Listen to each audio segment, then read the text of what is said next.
बटाका 50 रुपये किलो, डूंगरी 30 रुपये किलो, ફુલેવર 70 રૂપિયે કિલો અને રીંગણ 20 રૂપિયે કિલો। ચાલો ચાલો દુકાન ખાલી કરો, ખાલી કરવાનો ભાવ છે, જલ્દી જલ્દી ખરીદી લો, ખાલી કરો। અરે કાલિયા, આ બટાકાનો ભાવ આટલો બધો કેમ વધારી દીધો તે? કાલે તો 20 રૂપિયે કિલો આપતો હતો અને આજે સીધા 50 રૂપિયે કિલો। આ તારા બટાકામાં કાંઈ સોનું નથી મળેલું કે એક જ દિવસમાં આટલો ભાવ ચડાવી દીધો? અરે પોપટભાઈ, તારે લેવું હોય તો લે, નહીં તો અહીંથી નીકળતો બંધ। મોટો ભાવ તાલ કરવાવાળા આવ્યો છે, ભાવ તો એક જ રહેશે, જેને લેવું હોય તે લે, બાકી આ સામે રસ્તો પડે છે, ઉડતા બનો, કોઈ જબરદસ્ત નથી આપવી રહ્યું અહીંયા તને। અરે ખબર છે, આખા જંગલમાં એક જ તારી આ શાકભાજીની દુકાન છે ને, એટલે જ આટલો ભાવ ખાઈ રહ્યો છે।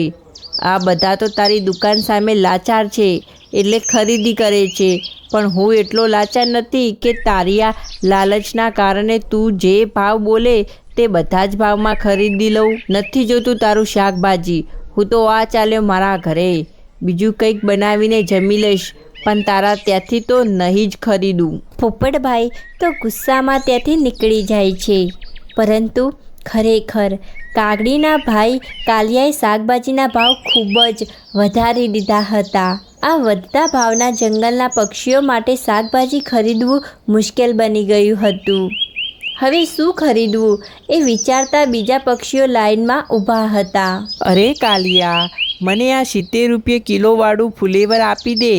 આ મોંઘવારીમાં આજે મારે ફુલેવર જ બનાવવું પડશે। હા માસી, તમારી વાત સાચી છે, હું પણ આ રીંગણ જ ખરીદી લઉં છું, કેમ કે આ મોંઘવારીમાં મારી પાસે વધારે પૈસા નથી કે હું બીજું કોઈ મોંઘું શાકભાજી લઈ શકું। અરે રસ્તો કરો હવે, અમારે પણ શાકભાજી લેવું છે। ચાલો, તમારું લેવાઈ ગયું હોય તો અહીંથી નીકળો, વધારે વાતો ના કરો। હા, અમારે ક્યાં નવરા બેસવું છે? એ કાલિયા જલ્દીથી અમને શાકભાજી પેક કરી આપ, એટલે અમે બંને અહીંથી નીકળીએ। કાલિયાએ મીનુ માસી અને મેઘાને શાકભાજી પેક કરી આપ્યા। બંને જણા શાકભાજી લઈને પોતપોતાના ઘર તરફ ઉડ્યા। અરે મમ્મી, જલ્દીથી ખાવાનું બનાવ ને, જોરદાર ભૂખ લાગી છે। આજે તો શું લઈને આવી છે? અરે બેટા, આજે પણ હું રીંગણ જ લઈને આવી છું। શાકભાજીના ભાવ એટલા ઊંચા છે કે બીજું કાંઈ ખરીદવું તેટલા પૈસા જ નથી। આજે પણ રીંગણનું શાક જમી લેજે, મને ખબર છે કે તને નથી ભાવતું, પણ શું કરું બેટા, મારી પણ મજબૂરી છે। જો આપણી પાસે પૈસા આવશે ને તો પછી તારે જે પણ જમવું હશે તે બનાવી આપીશ। બસ બેટા, આમ મજબૂરીમાં આપણે હિંમત નથી હારવાની। હા મમ્મી, હું સમજુ છું કે આપણા ઘરની પરિસ્થિતિ નબળી છે, તું આટલી મહેનત કરે છે, તું મને જે જમાડે છે તે જ મારા માટે બહુ છે। ચાલ મમ્મી, બનાવી દે, હું ખુશી ખુશી જમી લઈશ। અરે મયુર બેટા, આજે તો તું જો, હું કંઈક અલગ જ વાનગી બનાવવાની છું, તું પણ જોતો રહી જઈશ। બસ થોડી રાહ જો, હું તારા માટે જોરદાર વાનગી બનાવીને લાવું છું। મેઘાએ તો તરત જ રસોડામાં જઈને સરસ મજાના રીંગણના ભજીયા બનાવ્યા। આ રીંગણના ભજીયા જેવા તેવા નહોતા, એની સુગંધ આખા જંગલમાં ફેલાવા લાગી। આ સુગંધ પડોશીઓના ઘર સુધી પહોંચી। અરે વાહ, આ ખુશ્બુ તો જોરદાર આવી રહી છે। આ તો મેઘાબેનના ઘરમાંથી જ આવે છે। અત્યારે જ એના ઘરે જઈને જોવું કે એને એવું તો શું બનાવ્યું છે। મીનુ માસી તો તરત જ મેઘાના ઘર તરફ ઉડ્યા। ત્યાં જઈને જોયું તો ચકલીબેન અને પોપટભાઈ પણ પહેલાંથી જ ત્યાં આવીને બેઠા હતા। અરે મીનુ માસી, તમે પણ આ સુગંધથી પાછળ આવ્યા ને? અમને ખબર જ હતી કે આ સુગંધ તમને અહીં ખેંચી લાવશે। જુઓ, અમે પણ આ ખુશ્બુની પાછળ મેઘાના ઘર સુધી આવી ગયા છીએ। અરે હા, પણ મેઘા, અમને જણાવ તો ખરી કે તે એવું તો શું બનાવ્યું છે કે જેની સુગંધથી અમારાથી રહેવાયું જ નહીં? અરે મીનુ માસી, મેં આ વખતે રીંગણના ભજીયા બનાવ્યા છે. આ એની જ સુગંધ ચારે બાજુ ફેલાય છે. અરે શું વાત કરે છે! રીંગણના ભજીયા? અરે રીંગણના ભજીયા પાછા બને ખરા? મેં તો ક્યારે આવું જોયું કે સાંભળ્યું નથી. મેં મેથીના ભજીયા બનાવ્યા છે, પાલકના પણ બનાવ્યા છે, પણ રીંગણના ભજીયા નથી બનાવ્યા. વાહ, આજે તો કંઈક નવી વાનગી જાણવા મળી. અરે હા, મેં ઘણી જગ્યાએ સાંભળ્યું તો હતું કે રીંગણના ભજીયા બને છે, પણ ક્યારે બનાવવાનો મોકો નથી મળ્યો. અરે મને લાગે છે કે મીનુ માસીને ક્યારેય સમય નહીં મળે. મીનુ માસી, એમ કરો, અત્યારે જ આ ભજીયા જમી લો, જેથી અત્યારે જે ભૂખ લાગી છે અને મોંમાં પાણી આવ્યું છે તેને શાંતિ મળે. હા મિત્રો, તમે અહીં જ બેસો. હું તમારા બધા માટે અત્યારે જ ભજીયા લઈને આવું છું. તમે ચાખીને મને જણાવજો કે કેવા બન્યા છે. મેઘા તરત જ રસોડામાં ગઈ અને ગરમા ગરમ રીંગણના ભજીયા ડીશમાં સજાવીને લઈ આવી. બધાને ભજીયા આપ્યા.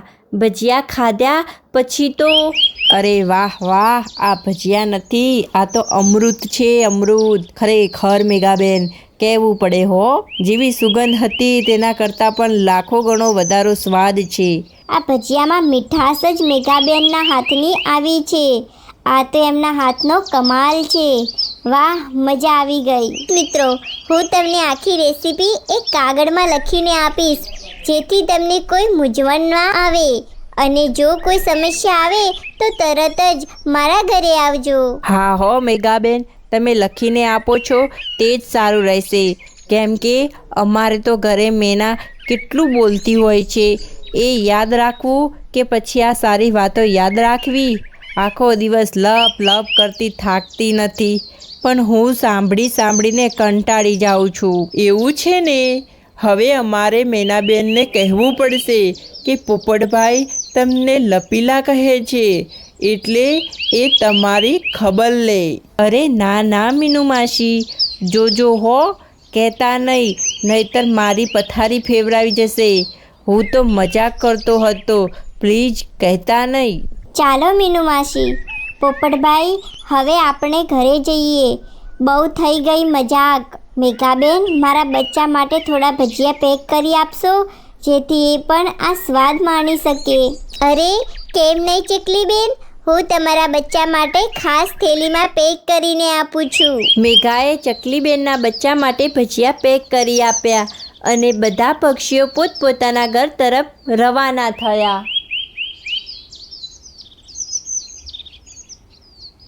મમ્મી, મારા મનમાં એક પ્લાન આવી રહ્યો છે. જુઓ, આપણે ભજીયા કેટલા સ્વાદિષ્ટ છે અને તું કેટલી સરસ રસોઈ બનાવે છે. તો મમ્મી, તું આપણા જંગલમાં રીંગણના ભજીયાની એક નાની દુકાન કેમ નથી ખોલતી, જેથી બધા પક્ષીઓ ભજીયા ખાવા આવે અને આપણું ઘર પણ સારી રીતે ચાલશે. બેટા, તારી વાત સાચી છે, પણ આપણી પાસે એકી સાથે એટલો બધો સામાન લાવવાના પૈસા ક્યાં છે? તે જોયું ને, અત્યારે કેવી મોંઘવારી છે. મેં તો માંડ સૌથી સસ્તા રીંગણ લીધા હતા. આ દુકાન ખોલવી આપણા માટે બહુ મુશ્કેલ છે. મમ્મી, તું અત્યારે મીનુ માસી, ચકલીબેન અને પોપટભાઈ પાસે જા અને વાત કર. એમની પાસેથી થોડા પૈસા ઉધાર લે. પછી જેવી આપણી દુકાન ચાલશે એટલે બધાનું દેવું ચૂકવી દઈશું. આપણું ઘર પણ સરસ ચાલશે. મમ્મી, બેટા, વાત તો સાચી છે, પણ શું તેઓ મને પૈસા આપશે ખરા? મમ્મી, મને પૂરેપૂરો વિશ્વાસ છે કે તેઓ ક્યારે ના નહીં પાડે. તું એકવાર જઈને વાત તો કર. મેઘા હિંમત કરીને મીનુ માસીના ઘરે પહોંચી. અરે મેઘા, આવ આવ, હું અત્યારે તને જ યાદ કરતી હતી. બોલ બોલ, કઈ કાગળમાં લખવાનું રહી ગયું કે શું? અરે મીનુ માસી, ઘર ચલાવવા માટે પૈસા નથી. આ મોંઘવારીમાં કંઈક કામ કરવું પડશે. હું વિચારી રહી હતી કે આ રીંગણના ભજીયાની એક નાની દુકાન ખોલી દઉં. બસ એના માટે જ થોડા પૈસા ઉધાર લેવા આવી છું. મારો ધંધો બરાબર ચાલશે એટલે હું તમારા બધા પૈસા ચૂકવી દઈશ. અરે, આટલી વાતમાં સંકોચાતી હતી? આ તો બહુ ખુશીની વાત છે. આખા જંગલ માટે વરદાન રૂપ છે કે તારા હાથમાં ભજીયા ખાવા મળશે. હું તને બધો ખર્ચ આપવા તૈયાર છું અને પૈસા પાછા આપવાની ચિંતા ન કરતી. ધંધો ચાલે તો આપજે, નહીતર એક બહેનપણી મદદ સમજીને રાખી લેજે. મિત્ર પહેલાં હું તારી બહેન છું, યાદ રાખજે. અરે મીનુ માસી, તમારો ખૂબ ખૂબ આભાર. પણ મીનુ માસી, હું શું કરું છું? તમે પૈસા આપી જ રહ્યા છો, તો આ ધંધો આપણે બંને ભાગીદારીમાં કરીએ તો કેવું રહે? તમે પણ મારી સાથે રહેજો. જે નફો થશે તે અડધો અડધો વેચી લઈશું. તમે આખો દિવસ ઘરે નવરા બેસો છો, તો મારી સાથે દુકાને બેસજો અને ગ્રાહકોને સાચવજો. અરે કેમ નહીં, આ તો મારા મોંની વાત છીનવી લીધી તે. ચાલો હવે મોડું નથી કરવું, અત્યારે જ બધો સામાન તૈયાર કરવા લાગીએ. મીનુ માસી અને મેઘા બંને સાથે મળીને રીંગણના ભજીયાની દુકાન ખોલવાનું નક્કી કર્યું. તેઓ કાલિયાની દુકાને રીંગણ ખરીદવા ગયા. એ કાલિયા, આ જેટલા પણ રીંગણ છે તે બધા જ પેક કરી દે, અમારે બધા ખરીદવા છે. આટલા બધા રીંગણનું શું કરશો? અમે ગમે તે કરીએ, તારે શું જોવાનું? તું બસ રીંગણ આપ અને પૈસા લે. કાલિયાએ બધા રીંગણ પેક કરી આપ્યા. સારા એવા પૈસા મળતા કાલિયાએ ઘરે ગયો. ત્યાં તેની બહેન કાગડીને તેની રાહ જોઈ રહી હતી. અરે બહેન, આજે મીનુ માસી અને મેઘા આવ્યા હતા. મારી પાસે પડેલા 7-8 કિલો બધા જ રીંગણ ખરીદી ગયા. મને આશ્ચર્ય થાય છે, આટલા બધા રીંગણનું શું કરશે? નક્કી એમના મનમાં કંઈક રંધાઈ રહ્યું છે. શું વાત કરે છે? નક્કી કંઈક ગડમથલ છે. બીજા જ દિવસે મેઘા અને મીનુ માસીએ રીંગણના ભજીયાની દુકાન ખોલી.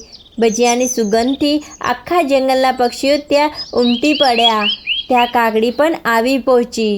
એ ચાલો ચાલો નીકળો અહીંથી, મને પહેલાં જવા દો. એ મેઘા, આજે જે ભજીયા બનાવે છે ને તે બધા મને મફતમાં આપ. સાંભળ્યું ને? કાલે મારા ભાઈ પાસેથી રીંગણ લઈ ગયા હતા ને, અને આ ડોશીને ક્યાંથી ઉપાડીને આવી છે? આની ઉંમર થઈ ગઈ છે તો ઘરે બેસી રહેતી હોય તો? અરે ઓય, ડોશી કોને કહે છે? એક ઊંધા હાથની પડશે ને તો તારી 32 બહાર આવી જશે. સાંભળી લે. અરે મીનુ માસી, આના મોએ ક્યાં લાગો છો? એ તો છે જ એવી. એ કાકડી, તું નીકળ અહીંથી. અમારે ધંધો કરવો છે, ઝઘડો નથી કરવો. તો પછી આવો કાલે ફરીથી રીંગણ લેવા મારા ભાઈની દુકાને. ખબર પાડું છું, એકે રીંગણ ના આપવા દઉં તો જોજો. આવી મોટી મને શિખામણ આપવાવાળી. બીજા દિવસે મીનુ માસી કાલિયા પાસે રીંગણ લેવા ગયા, પણ કાલિયાએ ભાવ 4 ગણો વધારી દીધો હતો. મીનુ માસી મોંઘા રીંગણ લઈને દુકાને આવ્યા અને મેઘાને બધી વાત કરી.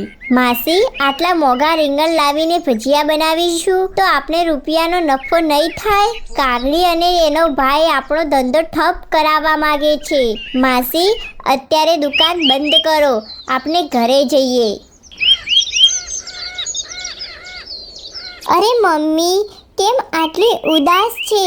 શું થયું? બેટા, ધંધો તો સારો ચાલે છે, પણ કાલિયો હવે 100 રૂપિયે કિલો રીંગણ આપે છે. આટલા મોંઘા રીંગણ પોષાય તેમ નથી. મને લાગે છે કે ધંધો બંધ કરવો પડશે. અરે મમ્મી, ધંધો બંધ કરવાની જરૂર નથી. આપણી પાસે 1 વીઘા જમીન નકામી પડી છે. એ ખેતરમાં તું પોતે જ રીંગણનું વાવેતર કરી દે ને. આપણને જમીનમાંથી સસ્તા રીંગણ મળી રહેશે અને કોઈની સામે હાથ પણ નહીં ફેલાવવો પડે. મમ્મી, જ્યાં સુધી આપણને પાક તૈયાર ન થાય ત્યાં સુધી થોડું નુકસાન સહન કરીને પણ કાલિયા પાસેથી રીંગણ ખરીદીને ધંધો ચાલુ રાખો. એકવાર આપણા રીંગણ આવી જશે પછી આપણને કંઈ રોકી નહીં શકે. વાહ બેટા વાહ, અદ્ભુત વિચાર છે તારો. કાલે જ હું મીનુ માસીને આ ખુશ ખબર આપું છું. બીજા દિવસે મેઘાએ મીનુ માસીને આ યોજના જણાવી. મીનુ માસી પણ ખુશ થઈ ગયા. તેમને આગામી 2-3 મહિના ચાલે તેટલા રીંગણ કાલિયા પાસેથી ખરીદી લીધા અને સાથે સાથે મેઘા, મયુર અને મીનુ માસીએ પોતાના ખેતરમાં રીંગણનું વાવેતર કરી દીધું. સમય વીતતો ગયો. 2-3 મહિનામાં તો મેઘાના ખેતરમાં લીલાછમ છોડ પર રીંગણ બેસી ગયા. આખું ખેતર તાજા રીંગણથી ભરાઈ ગયું. હાશ, હવે શાંતિ થઈ. હવે પેલા કાલિયા કે કાગડી સામે હાથ નહીં ફેલાવવા પડે. મેઘા, હું તો કહું છું કે ભજીયા બનાવવાની સાથે સાથે આપણે શાક માર્કેટના રીંગણ વેચવાનો ધંધો પણ શરૂ કરીએ. તું ભજીયા બનાવજે અને હું એક બાજુ રીંગણ વેચીશ. હવે જોઈએ કોણ રોકે છે આપણને. આ વાતની જ્યારે કાકડીને અને કાલિયાને ખબર પડી ત્યારે તેમના પગ નીચે જમીન ખસી ગઈ. હવે પક્ષીઓ કાલિયા પાસે મોંઘા રીંગણ ખરીદવા જવાના બદલે મીનુ માસી પાસે જતા હતા. મેઘા અને મીનુ માસીનો ધંધો જોરદાર ચાલવા લાગ્યો. એક બાજુ તાજા રીંગણ વેચતા હતા અને બીજું બાજુ ગરમા ગરમ રીંગણના ભજીયા. મેઘા અને તેના બચ્ચા મયુરનું જીવન સુખ શાંતિથી અને સમૃદ્ધિ ભરાઈ ગયું. તો મિત્રો, તમને અમારી આ વાર્તા કેવી લાગી? જો તમને વાર્તા પસંદ આવી હોય તો તમારા મિત્ર સાથે શેર જરૂરથી કરજો અને ચેનલને સબસ્ક્રાઈબ કરજો અને કોમેન્ટમાં તમારું નામ લખવાનું ના ભૂલતા.